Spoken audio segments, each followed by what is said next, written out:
అభ్యర్థి అయిన వంశీ చెద్దిరెడ్డి గారిని ఆశీర్వాదమనులు, అలాగే వివిధ చేసిన సొసైటీ అధ్యక్షులు, అలాగే పెద్దలు, యువకులు అందరికీ కూడా ప్రత్యేక ధన్యవాదాలు తెలియజేస్తున్నాం. ఈ గాలి వాన రావడం వల్ల కొంత రావడం వేరే దగ్గర ఎన్నుకొండ దగ్గర ప్రోగ్రాం ఉండి మన ఎమ్మెల్యే గారు మరియు ఎంపీ అభ్యర్థి వంశీచంద్ర రెడ్డి గారు రావడం వల్ల చాలా మంది ఇక్కడ ఉన్న మహిళలు కానీ చాలా మంది పెద్ద మనుషులు కానీ వెళ్ళిపోవడం జరిగింది. మంచి ఉద్దేశంతో పాలమూరులో ఉన్న ప్రశాంతతను పాలమూరు పచ్చగా ఉండాలి, ప్రశాంతంగా ఉండాలి అని అందరూ కూడా కాంగ్రెస్ పార్టీకి ఓటేసి గెలిపించారు. అలాగే మన అసెంబ్లీ ఎలక్షన్ లో భారీ మెజార్టీతో అసెంబ్లీ అభ్యర్థిగా ఉన్న అప్పట్లో ఉన్న ఎన్ఎం శ్రీనివాస్ రెడ్డి గారిని మీరు గెలిపించినందుకు కూడా ప్రత్యేక ధన్యవాదాలు తెలియజేస్తున్నాం. అలాగే ఇప్పుడు జరగబోయే మే 13న జరగబోయే రాముగౌడ్ గారిని పార్టీలోకి ఆహ్వానిస్తున్నాం. అలాగే చాలా మంది యువకులు కూడా ఉన్నారు. సమయం లేదు కాబట్టి వారు వెళ్ళిపోతున్నారు.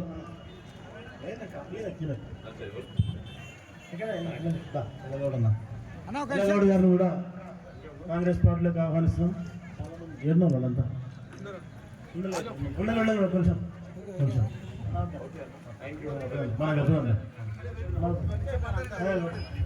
అందరూ కూడా కుల మతాల జాతీయుల మధ్య అందరూ కూడా అందరికీ కావలసిన నాయకుడు. అలాంటి నాయకుడికి కూడా మరొకసారి మనం చేయుతనిస్తే మా పాలమూరు పట్టణం బాగుగా చల్లగా ఉంటది, అలాగే అభివృద్ధి పదంలో నడుస్తుంది.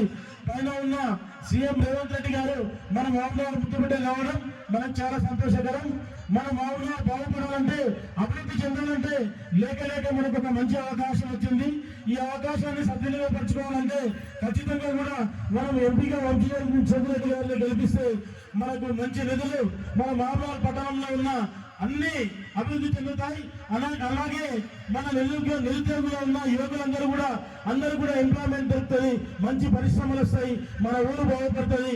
మళ్ళీ ఒకసారి కూడా మనందరం ఆలోచన చేసి వీరి మాటలు అనవసరమైన మాటలు విని మన అందరి మధ్య చిచ్చు పెట్టడానికి వచ్చిందో రోజు అవన్నీ కాకుండా అన్నదమ్ముల్లా అందరం కలిసి ఉండి మనమందరం కూడా కాంగ్రెస్ పార్టీకి ఓటేసి వంశీచంద్రెడ్డి గారిని భారీ మెజార్టీతో గెలిపిస్తే మేమందరం కూడా మీకు రుణపడి ఉంటాం. ఖచ్చితంగా కూడా పాలమూరు పట్టణాన్ని అభివృద్ధి పథంలో నడిపించడానికి కూడా మేము కూడా దానికి మీ అందరి సహకారంతో ముందుకెళ్తామని కోరుకుంటూ ముగిస్తున్నాం. రోజు గుడికి పోతాము. ఇవాళ పొద్దున గుడికి పోయిన నేను, నిన్న పోయినా రేపు పొద్దున పోతా. హిందువునిగా నేను నేను గర్విస్తా, హిందూ ధర్మాన్ని పాటిస్తా. ధర్మో రక్షతి రక్షత. మన ధర్మాన్ని మనం రక్షించుకుంటే ఆ ధర్మమే మనల్ని రక్షిస్తుందని బలంగా నమ్మేవాడిని. కానీ ఇతరుల ధర్మాన్ని కూడా నేను గౌరవిస్తా. అది మాకు మా పార్టీ మన రాజ్యాంగం నేర్పినటువంటి విషయాన్ని ఈ సందర్భంగా తెలియజేస్తూ నేను ఇందాక చెప్తున్నటువంటి విషయం, నేను రాజకీయాలకు వచ్చినప్పుడు మా నాన్న నన్ను తిట్టిండు, నాకు గొడవైంది ఇంట్లో. అయినా కానీ నేను ఒక డాక్టర్గా 10 మందికే సేవ చేయగలుగుతా. రాజకీయాల్లోకి వస్తే 1000 మందికి, ఆ 1000 మంది నన్ను ఆశీర్వదిస్తే మళ్ళీ లక్షల మంది నన్ను ఆశీర్వదిస్తే కోట్ల మందికి సేవ చేసే అవకాశం రాజకీయాలలో ఇస్తుంది అని మా నాన్నని, మా తల్లిదండ్రులను కన్విన్స్ చేసి నచ్చజెప్పి రాజకీయాల్లోకి వచ్చిన. ఈ మాట నేను ఎందుకు చెప్తున్నానంటే, మీలాగా మీ నేపథ్యం నుంచి వచ్చినటువంటి వ్యక్తిగా మీరు పడే కష్టాలు, మీరు పడే ఇబ్బందులు పడ్డటువంటి వ్యక్తిగా మీ సమస్యలని పరిష్కరించే బాధ్యత నాకు అందరికన్నా ఎక్కువ ఉంటది. నేను గనక ధనవంతుల కుటుంబం నుంచో లేదంటే గొప్ప కుటుంబాల నుంచి, కష్టం అంటే తెలియనటువంటి కుటుంబ నేపథ్యం నుంచి వచ్చి ఉంటే మీ కష్టాలు నాకు తెలియవు, మీ కష్టాల అనుభూతి కూడా నాకు తెలియదు, మీ కష్టాలని తీర్చేటువంటి ఆ తపన నాకు ఉండదు. మీలాగా మీరు పడుతున్నటువంటి కష్టాలు నేను ఎదుగుతున్నప్పుడు నేను పడ్డా కాబట్టి నేను పడ్డటువంటి కష్టం ఎవ్వరు పడకూడదు అనేటువంటి తాపత్రయంతో మీ కష్టాలు తీర్చే ప్రయత్నం నేను చేస్తా అని నేను మీకు హామీ ఇస్తున్నా. ఇవాళ ఒక ప్రభుత్వ ఉద్యోగస్తుని కుటుంబంలో కష్టాలు ఎట్లుంటాయి అనేది నాకు తెలుసు. మొదటి తారీఖు నాడు గనక జీతం రాకపోతే ఇంటికి వచ్చేటువంటి పేపర్ పిల్లోడు గాని పాల బాబు గాని కట్టేటువంటి ఈఎంఐలు కట్టలేకపోతే ఎంత ఇబ్బంది ఉంటుందో తెలిసినటువంటి వ్యక్తిని నేను. మన ఇంట్లో వస్తే ఇంట్లో పైసలు లేకపోతే అప్పు చేయనికి అప్పడుగా నీకు దగ్గరికి పోతే అప్పు అందకుంటే 10 ఇళ్లలోకి పోయి నా పిల్లోడికి ఆరోగ్యం బాగాలేదు ఇన్ని పైసలు అప్పియాలని అడుగుతున్నటువంటి బాధలు తెలిసినటువంటి వ్యక్తిగా చెప్తున్నా మీకు. ఇవాళ రాజకీయాలలో ఎంతో మంది వస్తుంటారు. కొంతమంది పదవుల కోసం రాజకీయాల్లోకి వస్తారు. ఒక పదవి వస్తే ఆ పదవి చూపెట్టుకొని ఇంకా పెద్ద పదవి రావాలనే ఏకైక కాంక్షతోటి రాజకీయాలలో ఉంటారు.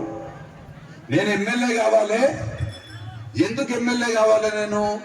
నేను మంత్రి గానికే ఎమ్మెల్యే కావాలనుకుంటారు. మంత్రిని ఎందుకు కావాలి? నేను నా కుటుంబం పెద్ద పెద్ద వ్యాపారాలు చేసుకోవాలి. మేము తరతరాలుగా మా కుటుంబం వాళ్ళు సంపాదించినటువంటి కోట్లాది రూపాయలను కాపాడుకోనికే నేను మంత్రిని కావాలనుకుంటారు. నేనుండాలి, నా కుటుంబం ఉండాలి, నా కుటుంబం వాళ్ళందరూ పెద్ద పెద్ద బిజినెస్లు చేసుకోవాలని అనుకుంటారు. ఎంపీగా కావాలనుకుంటారు. ఎందుకు ఎంపీగా కావాలనుకుంటారు? కేవలం నేను ఎంపీ అయితే నేను కేంద్ర మంత్రి అయితేనేమో నేను కేంద్ర మంత్రి కావాలి కాబట్టి నేను ఎంపీ కావాలనుకుంటారు. కేంద్ర మంత్రి ఎందుకు కావాలి? మళ్ళా అదే నేను నా కుటుంబం 1000 కోట్లు సంపాదించినాము, ఆ 1000 కోట్లు సరిపోవు, ఇప్పుడు లక్షల కోట్లు సంపాదించాలి కాబట్టి నేను కేంద్ర మంత్రి కావాలని అనుకుంటారు. అది కొంతమంది రాజకీయ నాయకుల నేపథ్యం, ఆలోచన విధానం. నేనేమనుకుంటున్నా, నేను ఎంపీ కావాలి. ఎంపీ అయ్యి పాలమూరు ప్రజల గొంతు పార్లమెంట్ లో వినిపించాలి. పాలమూరు ప్రజలకు సేవ చేయాలి. పాలమూరు ఎత్తిపోతల పథకం ద్వారా ప్రతి ఎకరాకి సాగునీరు తీసుకురావాలి. పాలమూరులో ఉన్నటువంటి ప్రతి నిరుద్యోగికి ఉద్యోగ అవకాశం కల్పించాలి. అందుకోసం నేను ఎంపీ కావాలని నేను అనుకుంటున్నా. మీరు ఒక్కసారి విజ్ఞతతో ఆలోచన చేయాలని మిమ్మల్ని అందరినీ కూడా కోరుతున్నా. ధర్మం ఎటువైపు ఉంది? ధర్మం ఏం కోరుకుంటది? ధర్మం ఏం చేస్తే మంచి ఉంటది అని ధర్మం చెప్తుందో, నమ్మినటువంటి సిద్ధాంతానికి ఎవరు కట్టుబడి ఉంటున్నారు? సంతోషం. నమ్మినటువంటి సిద్ధాంతానికి ఎవరు కట్టుబడి ఉంటున్నారు? స్వలాభం కోసం పూటకు ఒక సిద్ధాంతాన్ని మారుస్తున్నది ఎవరు అనేది ఒకసారి మీరందరూ కూడా ఆలోచన చేయండి. మీరందరూ కూడా ఆలోచన చేసి రానున్న ఎన్నికల్లో విజ్ఞతతో మీ అమూల్యమైన ఓటు హక్కు వినియోగించుకోవాలని మిమ్మల్ని అందరినీ కూడా నేను ఇవాళ కోరడం జరుగుతున్నది. ఈ సమావేశంలో ఉన్నటువంటి మీ అందరినీ, ఇక్కడ ఉన్నటువంటి కాలనీలో వారి నేను కోరేది ఒక్కటే, మీరందరూ నన్ను ఒక పార్టీ అభ్యర్థిగానో ఒక పార్టీ నాయకుడిగానో ఎంపీగా పోటీ చేస్తున్నటువంటి వ్యక్తిగానో కాంగ్రెస్ నాయకుడిగానో కాకుండా మీ బిడ్డగా మీరు నన్ను భావించండి. మీలో ఒకటిగా నన్ను ఆదరించండి. మీకు సేవ చేయడానికే రాజకీయాలు చేసిన వ్యక్తిగా భావించి మీరందరూ నన్ను ఆశీర్వదించాలని నేను మిమ్మల్ని అందరినీ కోరుతున్నా. అలానే నేను ఇవాళ మీకు మాటిస్తున్నా. ఇందాక రాధమ్మ గారు చెప్తుండే, నాకు మహిళలందరికీ కూడా వడ్డీ లేని రుణాలు ప్రభుత్వం ఇవ్వాలని నిర్ణయం తీసుకుంది. ఆ మాట చెప్పాలని మాట చెప్పింది. కేవలం వడ్డీ లేని రుణాలే కాదు, రేపు కాంగ్రెస్ పార్టీ అధికారంలోకి వచ్చిన తర్వాత మహిళలందరికీ, అంటే కేంద్రంలో అధికారంలోకి వచ్చిన తర్వాత మహిళలందరికీ ప్రతి నెల 8,500 రూపాయలు మీ అకౌంట్ లోకి వేసేటువంటి గ్యారంటీ కాంగ్రెస్ ప్రభుత్వం ఇస్తున్నది. మీ పిల్లలకందరికీ కూడా ప్రతి సంవత్సరము 1,00,000 రూపాయల జీతం వచ్చే ఉద్యోగం ఇస్తామని కాంగ్రెస్ పార్టీ వాళ్ళ గ్యారంటీ ఇస్తున్నది.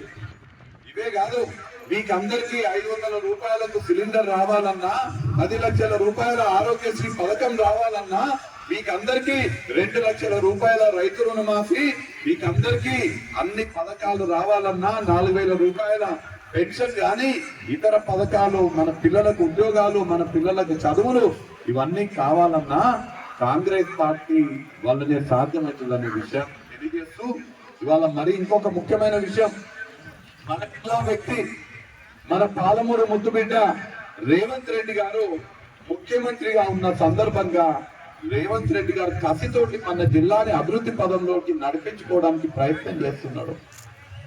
ఆ వ్యక్తిని ఇబ్బంది పెట్టాలని మన జిల్లా అభివృద్ధి కోసం సర్వశక్తులు ఒడ్డుతున్నటువంటి రేవంత్ రెడ్డి గారిని బలహీనపరచాలని కొంతమంది ఏ నాయకులైతే, ఏ పెద్ద నాయకులైతే గత 10 ఏళ్ళు రాష్ట్రంలో కేంద్రంలో అధికారంలో ఉండి కూడా మన జిల్లాకి చేయనటువంటి నాయకులు ఇవాళ మన జిల్లా అభివృద్ధి పదంలో నడుస్తుంటే ఓర్వలేక మన కోసం తాపత్రయం పడుతున్నటువంటి రేవంత్ రెడ్డిని బలహీనపరిచే కుట్రలు చేస్తున్నారనే విషయాన్ని మీరందరూ గమనించాలి.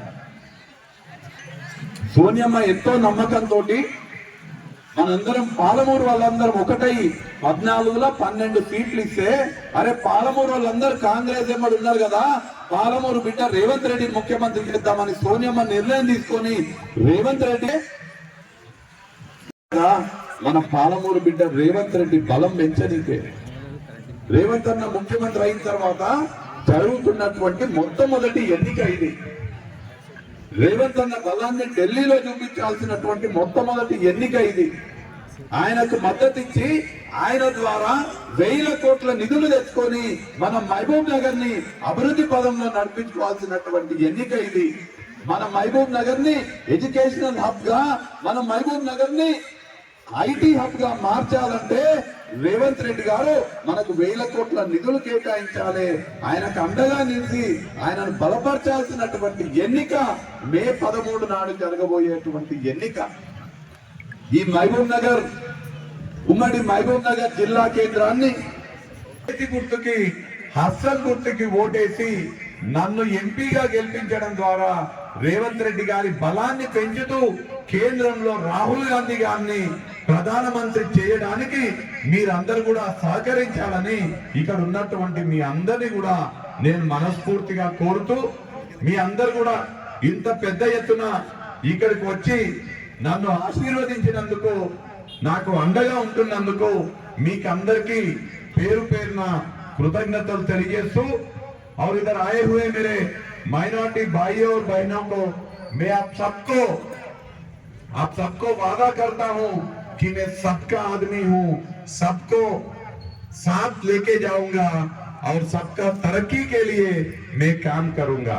మీకు అందరికీ పేరు పేరున కృతజ్ఞతలు తెలియజేసుకుంటూ ఈ యొక్క మంచి సమావేశాన్ని ఏర్పాటు చేసినటువంటి ఆనంద్ కుమార్ గౌడ్ గారికి, అలానే స్థానిక కాంగ్రెస్ పార్టీ నాయకులందరినీ కూడా నేను మనస్ఫూర్తిగా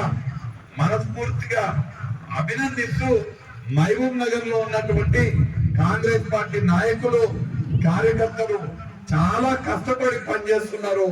ఖచ్చితంగా వారి కష్టానికి తగ్గట్టుగా రానున్న లోక్సభ ఎన్నికల్లో మహబూబ్ నగర్ పట్టణం నుంచి కాంగ్రెస్ పార్టీకి భారీ మెజార్టీ రాబోతుందనే విశ్వాసాన్ని నేను వ్యక్తం చేస్తూ, కష్టపడుతున్నటువంటి నాయకులని, కార్యకర్తలను అభినందిస్తూ ఇక్కడికి విచ్చేసిన మీ అందరికీ మళ్ళీ ఒకసారి కృతజ్ఞతలు తెలియజేసుకుంటూ జై కాంగ్రెస్.